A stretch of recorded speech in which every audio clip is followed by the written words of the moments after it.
Hello student, your welcome on math science 96 शायद है। तो देखिए, आज की यह वीडियो उन छात्रों के लिए है जो कक्षा 9 से कक्षा 10 में आए हैं। ठीक है ना। मैं आपको बता देता हूं कि इस चैनल पर मैथ और साइंस का कोर्स बिल्कुल फ्री में पढ़ाया जाएगा आपको, और आपको इस चैनल पर बेहतर कंटेंट सीखने को मिलेगा। ठीक है ना।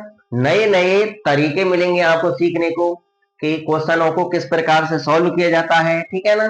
साइंस को किस प्रकार से पढ़ना है, किस प्रकार से नहीं पढ़ना है, ताकि आपके बोर्ड के एग्जाम में अच्छे अंक आ सके। अच्छे अंक ही, अच्छे अंक नहीं, 100% रिजल्ट रहना चाहिए आपका। ये मैं आपकी गारंटी लेता हूँ। मैथ के अंदर 100 अंक दिलाऊंगा और साइंस के अंदर भी आपको 100 अंक दिलाकर ही रहूंगा। बस आप में से कोई ऐसा स्टूडेंट होना चाहिए जो रेगुलरिटी के तहत मेरे साथ पढ़ सके। केवल आपको डेली पढ़ना है और सारा वर्क मेरे ऊपर छोड़ दीजिए। मैं आपको बताऊंगा कि 100 अंक कैसे अर्जित करने हैं आपको। ठीक है ना। ताकि आपका, आपके क्षेत्र का, आपके माँ बाप का, आपके गुरुजनों का, सबका नाम रोशन हो सके और 10th क्लास में आप अच्छे अंकों से पास हो सकें। बोर्ड की एग्जाम आपकी 2026 में होने वाली है, तो उसकी तैयारी आपको अभी से ही स्टार्ट करनी है। अभी से ही ताबड़तोड़ मेहनत करनी है। किसी को यह नहीं सोचना है कि 2026 में जब बोर्ड की एग्जाम होगी उसका तो काफी लंबा समय है। ऐसा आपको नहीं समझना है। आपका बैच इसी मार्च महीने में स्टार्ट होने जा रहा है। आप चाहे स्टूडेंट राजस्थान के हो, चाहे यूपी के हो, चाहे आप बिहार के हो, चाहे आप एमपी के हो, कहीं के भी हो, आप सिर्फ मेहनत कीजिए। आपको ऐसा कंटेंट दिया जाएगा इस चैनल पर कि आपके यही अंक आएंगे। ठीक है ना। ये अंक मैं दिलाकर रहूंगा, ये गारंटी है। और जो स्टूडेंट 2025 में इस चैनल से पढ़ चुके हैं उनसे आप बातचीत भी कर सकते हैं कि इस चैनल पर कैसा कंटेंट मिलता है। यूपी में 10th की गणित और विज्ञान दोनों की एग्जाम हो चुकी है। ठीक है ना। आप उनसे ट्राई कर सकते हैं कि जो कुछ भी मैंने पढ़ाया था सेम टू सेम वही बोर्ड की एग्जाम में छपा है। बोर्ड कोई सी भी हो उससे कुछ प्रभाव नहीं पड़ता। सभी जगह एक ही बुक पढ़ाई जा रही है, एनसीईआरटी बुक। कौन सी पढ़ाई जा रही है? एनसीईआरटी बुक पढ़ाई जा रही है सभी जगह। ठीक है ना। और सभी का सिलेबस एक ही है। ठीक है ना। सिर्फ बोर्ड का पैटर्न, परीक्षा बना लेने का पैटर्न अलग अलग है, और वो मैं आपके लिए सब कुछ क्लियर कर दूंगा। तो अगर आपको एक काम करना है, क्या काम करना है? इस चैनल से जुड़ करके डेली मेहनत करनी है मेरे साथ। मैं मेहनत करूंगा तो आपको भी मेहनत करनी है। बिना मेहनत करे तो कुछ हासिल होता ही नहीं। तो मेहनत करने वाला चाहिए। अगर आप में से मेहनत करने वाला हो मेरे साथ मिलकर, तो चैनल को सब्सक्राइब कर लेना और बेल आइकन बटन प्रेस कर लेना। और मैं ये गारंटी लेता हूं कि मैथ और साइंस के अंदर आपके 100 अंक ही दिलाकर ही रहूंगा। ठीक है ना। अब ये समय तो आप इस चैनल पर नए नए हो। जो पुराने स्टूडेंट हैं उनको तो पता है, ठीक है ना, कि इस चैनल पर किस हिसाब से पढ़ाया जाता है। आप इस चैनल पर नए नए हो, आपको विश्वास करना ही पड़ेगा। ठीक है ना। गुरु और शिष्य के बीच एक अदृश्य अलौकिक डोर होती है जिसको कोई भी नहीं देख सकता, जिसको गुरु और शिष्य ही समझ सकते हैं। ठीक है ना। तो आपको मेहनत करनी है, मेहनत कीजिए। अपने क्षेत्र का नाम रोशन करना है।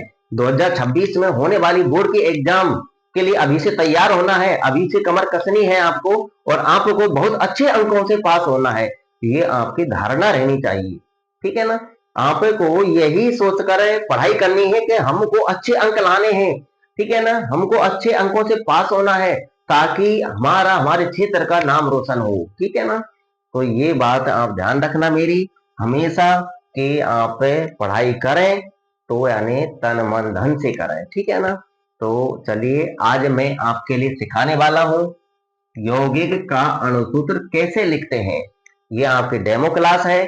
वैसे यौगिक का अणुसूत्र बोर्ड के एग्जाम में नहीं पूछे जाते हैं, परंतु आपके सिलेबस में तो है। जैसे मैं आपसे कहूं कि जल का अणुसूत्र क्या होता है?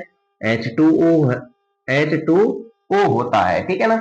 तो ये यौगिक है, क्या है, यौगिक है। तो ये यौगिक का क्या है, अणु सूत्र है। तो ये कैसे बना, आप किताब में पढ़ेंगे ZnSO4 जिंक सल्फेट, ये क्या है, एक यौगिक है। ये यौगिक का अणु सूत्र कैसे बना, ठीक है ना, आप पढ़ेंगे सोडियम सल्फेट Na2SO4। तो ये क्या है, एक यौगिक है। तो ये यौगिक का अणु सूत्र कैसे बना, अगर आप यौगिक का अणु सूत्र बनाना सीख गए तो विज्ञान में जो केमिस्ट्री है वो आपको बहुत ही इजी लगने लगेगी। और वही कार्य मैं आपको सिखाने जा रहा हूं डेमो क्लास के अंदर कि यौगिक का अणु सूत्र कैसे बनाया जाता है। डिटेल में आपके लिए तभी सिखाऊंगा जब मैं बैच स्टार्ट करूंगा, और बैच आपका इसी महीने मार्च में स्टार्ट होने जा रहा है। इसलिए आपके जो क्लास के साथी हैं, आपके आस पड़ोस साथी हैं, आपके रिश्तेदार हैं जो 10th में आए हैं, उन सबको इस चैनल से अवगत करा देना। और इस चैनल पर आपको बहुत अच्छी तरीके से पढ़ाया जाएगा, ठीक है ना।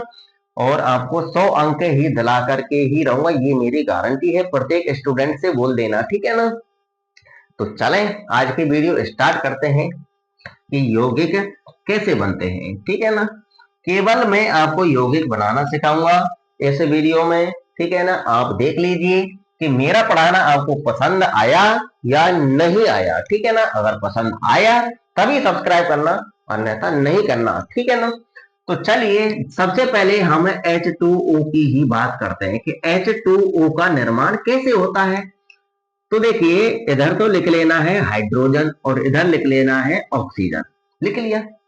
और हाइड्रोजन इनके नीचे लिखनी है इनकी संयोजकता। तो इनकी संयोजकता मैं आपको तब लिखाऊंगा जब मैं बैच स्टार्ट करूंगा। पहले बैच स्टार्ट करूंगा तब से सबसे पहले मैं आपको यौगिक बनाना ही सिखाऊंगा। ये डेमो क्लास है केवल, ठीक है ना, आपके लिए। तो देखिए हाइड्रोजन की संयोजकता होती है +1, कितनी होती है, +1 होती है। ऑक्सीजन की संयोजकता होती है -2, तो नीचे लिख लेंगे -2, ठीक है ना। मैं संयोजकता आपके लिए लिखा दूंगा। अब करना क्या है आपको, संयोजकता तो हमने इनके नीचे लिख ली, आपको करना है वज्र गुणा, हाइड्रोजन के साथ इसका गुणा और ऑक्सीजन के साथ ऐसे गुणा, वज्र गुणा कर दिया। तो देखिए हाइड्रोजन के तो परमाणु लेने हैं 2, ऑक्सीजन का परमाणु लेना है 1। तो हाइड्रोजन के लेने हैं 2, तो 2 को हम यहाँ लगाएंगे, ठीक है, ऊपर नहीं लगाते, ठीक है ना, आगे नहीं लगाते। हमें जब संयोजकता का आपस में वज्र गुणा करते हैं तो उनको हम नीचे लिखते हैं यहाँ, ऐसे जैसे मैंने लिखा, ठीक है ना। तो हाइड्रोजन कितने परमाणु लेने हैं 2, तो 2 लिख लिया।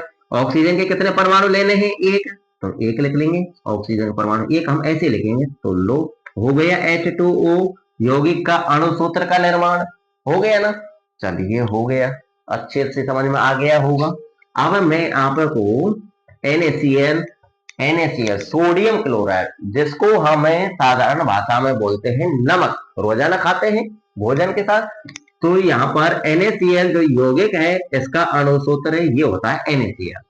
तो इसका निर्माण कैसे होता है वो देखिए। जैसे यहाँ पर लिख लिया Na यानी सोडियम, इधर लिख लिया हमने क्लोरीन, इनके नीचे इनकी संयोजकता लिखनी है। सोडियम की संयोजकता होती है +1, क्लोरीन की संयोजकता होती है -1, ठीक है ना। अब इन संयोजकताओं का करना है आपको वज्र गुणा। तो देखिए सोडियम के कितने परमाणु लेने हैं, 1 परमाणु लेना है, तो Na लिख देना है। और Cl के कितने परमाणु लेने हैं, 1 लेना है, तो Cl लिख देना है। लो NaCl यानी सोडियम क्लोराइड यौगिक है, ये सोडियम क्लोराइड का क्या है, ये यौगिक है। और यौगिक का ये क्या है, अणु सूत्र है, ठीक है ना। अणु सूत्र बनाना आपके समझ में आ गया होगा, ठीक है ना। एक बात ध्यान रखना, जब भी कोई भी आप किसी तत्व का नाम लिखते हैं, जैसे सोडियम का लिखते हैं, ठीक है ना, Na, मैग्नीशियम का लिखते हैं Mg, ठीक है ना, और जिंक का लिखते हैं Zn, ठीक है ना, आयरन का लिखते हैं F। तो ये ध्यान रखना जो स्टार्टिंग का जो वर्ड होता है उसको कैपिटल लिखा जाता है और पीछे वाले को स्मॉल में लिखा जाता है, ठीक है ना। जैसे यहाँ पर Na कैपिटल लिख दिया और A को स्मॉल लिख दिया, Z को कैपिटल लिख दिया, N को स्मॉल लिख दिया, M को कैपिटल लिख दिया, G को स्मॉल लिख दिया, आयरन को हम केवल F यानी F ही से प्रेजेंट करते हैं आयरन को हम, तो F यहाँ कैपिटल लिख दिया, E को हमने स्मॉल से लिख दिया, ठीक है ना। Cl क्लोरीन, C को हमने कैपिटल लिख दिया, L को हमने स्मॉल लिख दिया। जैसे हाइड्रोजन, हाइड्रोजन हम H से ही प्रेजेंट करेंगे, तो यहाँ पर हाइड्रोजन के लिए एक ही शब्द है H, तो इसको हम कैपिटल से ही प्रदर्शित करेंगे। ऑक्सीजन को हम ओ से ही प्रदर्शित करते हैं, तो ऑक्सीजन को हम केवल ओ से ही प्रदर्शित करेंगे, कैपिटल ओ से। नाइट्रोजन को भी हम एन से प्रदर्शित करते हैं, तो एन को हम कैपिटल ही बनाएंगे, ठीक है ना। जैसे तत्व के नाम में दो अक्षर आते हैं, कितने अक्षर आते हैं? दो। तो स्टार्टिंग का अक्षर जो होता है वो आपको कैपिटल लिखना है और पीछे वाला छोटा लिखना है, स्मॉल, ठीक है ना। तो NaCl का निर्माण आ गया होगा समझ में कि यौगिक के जो अणुसूत्र होते हैं वो कैसे बनते हैं। अब मैं आपके लिए समझाने जा रहा हूं ZnCl2 का निर्माण, जिंक क्लोराइड का अणुसूत्र कैसे बनता है, ठीक है ना। तो देखिए इधर लिख लिया हमने Zn, इधर लिख दिया हमने क्लोरीन। अब इनके नीचे इनकी संयोजकता लिखनी है। जिंक Zn, इसकी संयोजकता होती है +2, क्लोरीन की संयोजकता होती है -1। अब इनकी संयोजकता का क्या करना है? वज्र गुणा करना है। तो जिंक के कितने परमाणु लेने हैं? एक, तो एक Zn हम ऐसे लिख देंगे। Cl के कितने परमाणु लेने हैं? 2, तो यहाँ पर लिख देंगे हम Cl2। लो, ZnCl2 का निर्माण ऐसे हुआ, ठीक है ना। अब हम बात करते हैं ZnSO4 की, किसकी? ZnSO4 की, ठीक है ना। अब देखिए ZnSO4 अणुसूत्र का निर्माण कैसे होता है। तो इधर लिख लेंगे हम Zn, इधर लिख लेंगे SO4, ठीक है। SO4 को हम सल्फेट बोलते हैं और Zn को जिंक, तो इसका नाम क्या हो गया? जिंक सल्फेट हो गया, ठीक है ना। तो जिंक की संयोजकता होती है +2, सल्फेट की संयोजकता होती है -2, ठीक है ना। अगर ये संयोजकता बराबर बराबर हो तो इनको हम काट देते हैं दो, ठीक है ना। ऐसे 2 एकम 2 और 2 एकम 2 ऐसे। अब इनका वज्र गुणा कर लो। तो देखिए Zn के कितने परमाणु लेने हैं? एक लेना है, काट दिया। बराबर हो तभी काटना है, ठीक है ना। आगे समझ में, बराबर हो तब काट देते हैं। तो जिंक के कितने परमाणु लेने हैं? एक, तो Zn लिख लेंगे। सल्फेट के कितने परमाणु लेने हैं? एक, तो SO4 लिख लेंगे। लो, जिंक सल्फेट का निर्माण ऐसे होता है। अब मैं उम्मीद करता हूं कि आपकी समझ में आ रहा होगा कि यौगिक का अणुसूत्र किस प्रकार से लिखा जाता है। आ रहा है, नहीं आ रहा है? आ रहा होगा बिल्कुल, ठीक है ना। अब देखिए यहां पर मैं आपको समझा रहा हूं Fe2O3, आयरन ऑक्साइड का अणुसूत्र हम कैसे लिखते हैं, ठीक है ना। तो देखिए इधर लिख लेते हैं हमें Fe, इधर लिख लेते हैं ऑक्सीजन। Fe की संयोजकता होती है +2 भी होती है और -3 +3 भी होती है, दो संयोजकता होती है, ठीक है ना। +2 भी होती है और +3 भी होती है, ठीक है ना। अब इनके अणुसूत्र से ही आपको पता चल जाए, जैसे यहाँ पे लिख रहा है Fe2O3, तो यहाँ पे ऑक्सीजन 3 परमाणु है, तो आयरन की कितनी संयोजकता है? 3 है, ठीक है ना। तो यहाँ पर लिख लेना है 3। और ये सब कुछ मैं आपका डाउट बाद में क्लियर कर दूंगा जब हम बैच स्टार्ट करेंगे तब। तो आयरन की संयोजकता +3, ऑक्सीजन की संयोजकता -2, तो बराबर तो संयोजकता है नहीं जिसको हम काटे हैं, तो अब क्या करना है? वज्र गुणा करना है। तो आयरन NFe के कितने परमाणु लेने हैं? 2, तो हम लिख लेंगे Fe2। ऑक्सीजन के कितने परमाणु लेने हैं? 3, तो हम लिख देंगे O3, ठीक है ना। ऑक्सीजन 3 परमाणु, तो Fe2O3 यानी आयरन ऑक्साइड का रासायनिक सूत्र यानी अणुसूत्र बन चुका है। अब मैं उम्मीद करता हूं कि अब आपकी समझ में बहुत कुछ आ रहा होगा। चलिए, कैल्शियम हाइड्रोक्साइड का रासायनिक सूत्र होता है CaOH का होल ट्वाइस, ठीक है ना। अब इसका निर्माण कैसे होता है वो देखिए। अब यहाँ पर OH यानी हाइड्रोक्साइड बोलते हैं OH को, तो OH आपको पूरा ही लेना है, ऑक्सीजन और हाइड्रोजन अलग अलग नहीं लेना, ठीक है ना। तो यहाँ पर लेना है कैल्शियम, इधर लेना है OH। अब कैल्शियम की संयोजकता होती है +2 और OH यानी हाइड्रोक्साइड की संयोजकता होती है -1। अब इनकी संयोजकताओं का करना है आपको गुणा। ऐसे कैल्शियम के कितने परमाणु लेने हैं? एक लेना है। और हाइड्रोक्साइड यानी OH के कितने परमाणु लेने हैं? 2, तो इसको हम OH2 नहीं लिखेंगे। अगर हम ऐसे लिखेंगे तो ऐसा लिखने से ऐसा लगेगा कि हाइड्रोजन के 2 परमाणु हैं, O के 2 परमाणु नहीं है, इसलिए 2 परमाणु इस OH दोनों के हैं, ठीक है ना। इसलिए कोष्टक में बंद करके और यहां लगाना है, तो इसको बोलते हैं कैल्शियम हाइड्रोक्साइड। तो इसको बोलेंगे कैसे? CaOH का होल ट्वाइस बोलेंगे। क्या बोलेंगे? CaOH का होल ट्वाइस, ठीक है ना।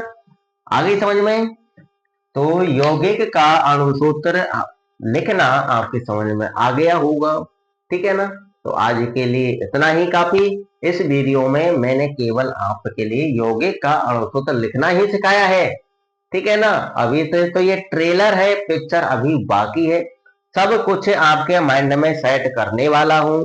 जब बैच स्टार्ट हो जाएगा तो आपको कहीं भी दूसरी जगह भटकने की आवश्यकता नहीं होगी, ये मैं विश्वास के साथ बोल सकता हूं, ठीक है ना।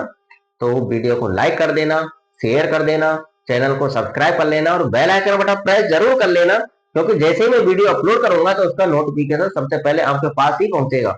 अगर आपने बेल आइकन को प्रेस नहीं किया तो आपके पास नोटिफिकेशन नहीं पहुंचेगा और आपको पता कैसे चलेगा फिर कि मैंने वीडियो अपलोड की है या नहीं की है, ठीक है ना। इसलिए बेल आइकन को प्रेस करके रखना।